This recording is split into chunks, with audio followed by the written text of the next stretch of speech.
Today we're making Keto Chocolate Mug Cake. This is such an easy and delicious recipe for moist, amazing keto mug cake. So let's get started.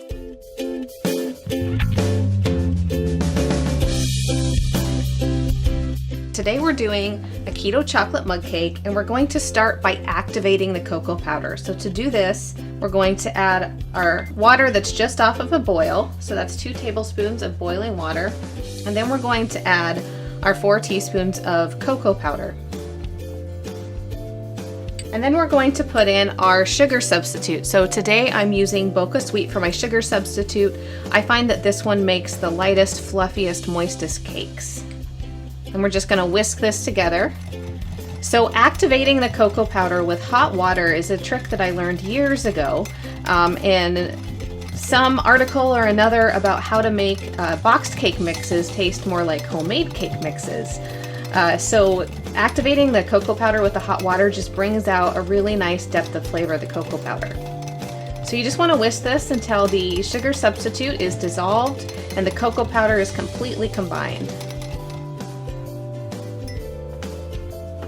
Next, in a small bowl, we're going to combine the coconut flour, so this 4 teaspoons of coconut flour, with a teaspoon of acacia fiber powder and our baking powder.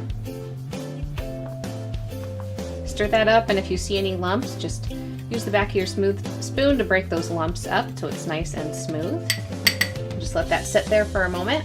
Then we're going to add a tablespoon of either olive oil or MCT oil.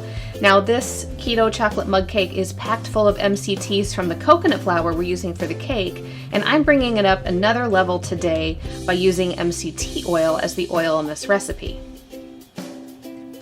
Then we're going to add a large egg. And we're going to grab our whisk and whisk this together until the egg is completely whisked in here. So that actually thickened our mixture just a little bit. It's always fun to watch science at work when you're baking. Okay, and now I'm going to add my 1/4 teaspoon of vanilla extract and just a pinch of salt. And then finally I'm going to add that coconut flour mixture.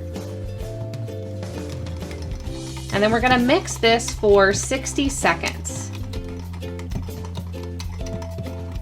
As you mix, you'll notice that the coconut flour is absorbing liquids, which is making the batter thicker. So coconut flour is highly absorbent. Right now we're going to let the mug cake sit for 5 minutes, and then we're going to pop it in the microwave for 2 minutes and 15 seconds. We have a 900 watt microwave. If you have a 1200 watt microwave, this could be done in as little as a minute.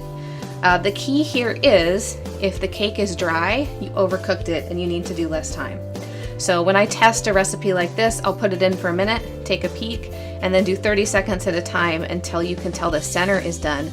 Or you can put a toothpick right in the middle, and as long as it comes out clean, you'll know it's ready to eat. Some options for topping this keto chocolate mug cake include powdered Boca Sweet or another powdered sugar substitute that you like. You could also make a homemade whipped cream or a sugar-free chocolate ganache. There's so many delicious ideas for topping this. We also have some really delicious frosting recipes on this channel, and I will make sure I put the links below in the description.